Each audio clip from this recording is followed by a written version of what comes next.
हम नमक है महाराज। नहीं चंदन हो कभी, तुम तिलक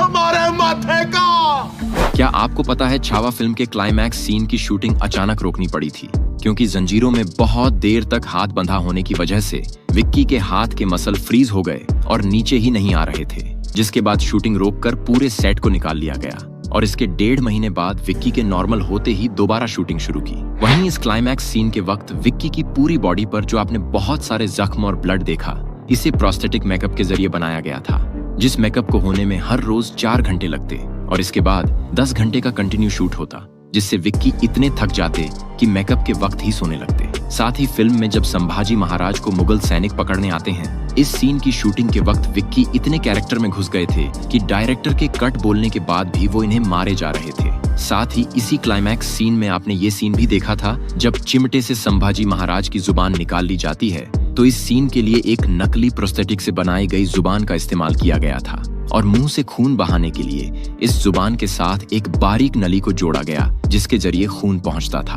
वहीं विक्की की हर सीन में इतनी इमोशनल परफॉर्मेंस देखकर डायरेक्टर की आंखों में आंसू आ जाते और ये देखकर विक्की उन्हें फौरन गले लगा लेते। साथ ही इस फिल्म के सारे फाइट सीन के लिए सिर्फ जूनियर आर्टिस्ट को एक्शन और सीक्वेंस सिखाने में ही पूरे 1 साल लग गए थे, जहां ये लोग शेड्यूल के मुताबिक रोजाना 6 से 5 घंटे अपने सीन की फाइट मास्टर के साथ रिहर्सल करते थे। तो आखिर किस तरह और कहां और कैसे और कितनी मुश्किलों से इस मूवी को शूट किया गया, ये सारी बातें डिटेल में जानने के लिए वीडियो को आखिर तक जरूर देखें। सबसे पहले फिल्म का ये सीन जब संभाजी महाराज को मुगल सैनिक संगमेश्वर वाड़ा में पकड़ने आते हैं, इस सीन को महाराष्ट्र के वाई विलेज की एक्चुअल लोकेशन पर शूट किया गया है और इस वक्त इस फाइट सीन को शूट करने के लिए सेट पर लगभग 500 से भी ज्यादा जूनियर आर्टिस्ट को बुलाया गया था। और इस सीक्वेंस में इस नदी वाले सीन को शूट करते वक्त नदी में पानी बहुत कम था, तब मेकर्स ने वाटर टैंकर की मदद से यहाँ पानी ऐड करके इस सीन को शूट किया और सिर्फ इस बाहर वाले सीन को वाई की एक्चुअल लोकेशन पर शूट किया गया था,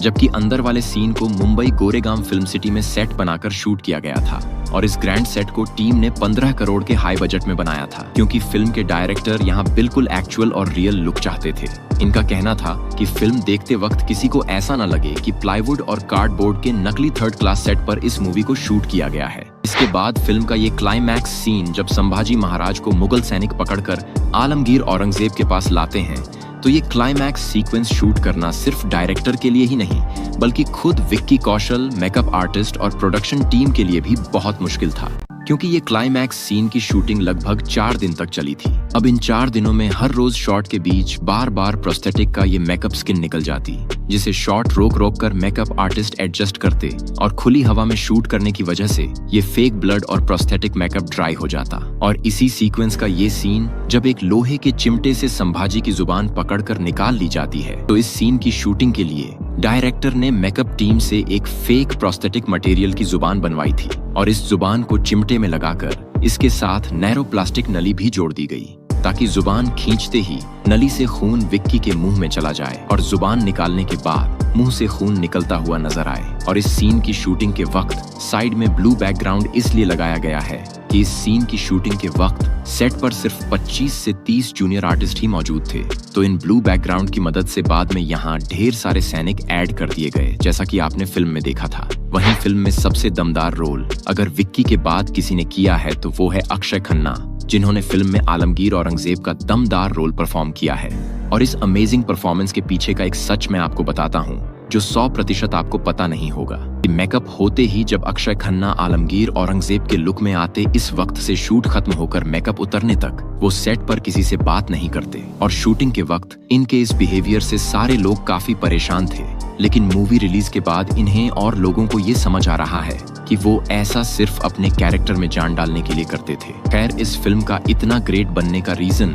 सिर्फ इसके मुख्य कलाकार नहीं बल्कि हर छोटे छोटे कलाकार भी हैं जिन्होंने फिल्म के लिए जी तोड़ मेहनत की है। और इसकी सबसे बड़ी उदाहरण है संतोष जुवेकर, जिन्होंने फिल्म में संभाजी महाराज की सभा में रहने वाले खास आदमी राया जी का रोल किया है। इन्होंने अपने इस छोटे से रोल के लिए लगभग 8 महीने तक रिहर्सल और ट्रेनिंग की थी। आप यहाँ देख ही सकते हो किस तरह ये अपने उस फाइट सीन की रिहर्सल कर रहे हैं जब फिल्म में ये संभाजी के साथ बुरहानपुर पर हमला करते हैं। साथ ही इन्होंने अपने रोल के लिए अपनी फिजिक पर भी बहुत काम किया ताकि मूवी देखने के बाद किसी को ऐसा न लगे कि एक अनफिट एक्टर को डायरेक्टर ने कैसे वॉरियर के रोल में कास्ट कर लिया। आप यहाँ देख ही सकते हो किस तरह ये अपने ट्रेनर के साथ मिलकर एब्स का सेट परफॉर्म कर रहे हैं। और इन्होंने ये फिजिक ट्रेनिंग लगभग फिल्म शुरू होने से 6 महीने पहले से स्टार्ट कर दी थी और हर रोज ये अपना जिम का शेड्यूल पूरा होने के बाद घुड़सवारी और मार्शल आर्ट की भी प्रैक्टिस करते। आप देख ही सकते हो किस तरह ये अपने ट्रेनर के साथ यहाँ लाठी चलाना, नेजा चलाना और इसके मूवमेंट और पोज क्या होते हैं जो उस वक्त वॉरियर का स्टाइल था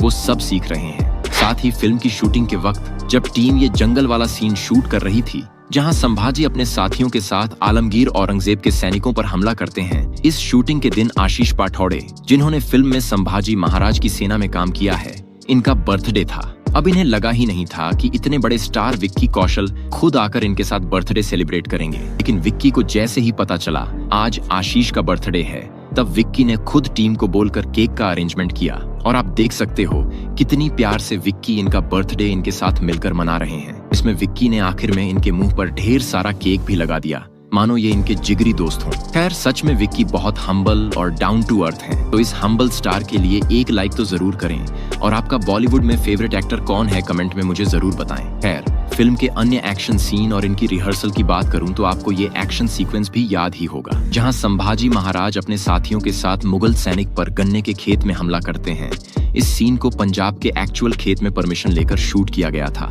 और आप यहाँ देख ही सकते हो कि किस तरह फाइट मास्टर और जूनियर आर्टिस्ट इस पूरे सीन की प्रैक्टिस कर रहे हैं, क्योंकि इस पूरे सीन को फाइट मास्टर एक नंबर के साथ तैयार करते हैं और एक्शन करते वक्त ये इस नंबर को पुकारते हैं तो सामने आने वाले जूनियर आर्टिस्ट को समझ आ जाता है कि मुझे क्या मूवमेंट करनी है। साथ ही बुरहानपुर बैटल सीन में आपने विक्की कौशल को एक दमदार एक्शन करते देखा था, तो इस सारे एक्शन को साजिद फाइट मास्टर ने डिजाइन किया था। आप यहाँ देख सकते हो किस तरह विक्की कौशल के सेट पर आने से पहले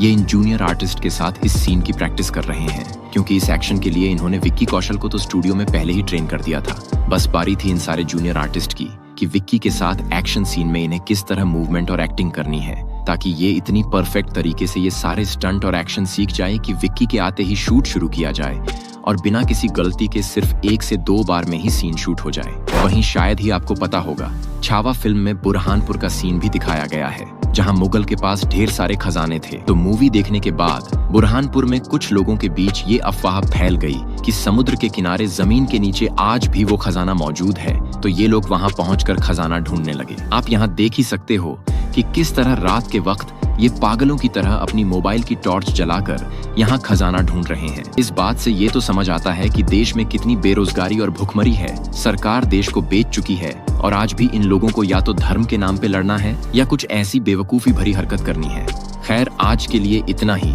आई होप आपको वीडियो पसंद आया होगा। अब मिलते हैं अगली वीडियो में, तब तक के लिए बाय।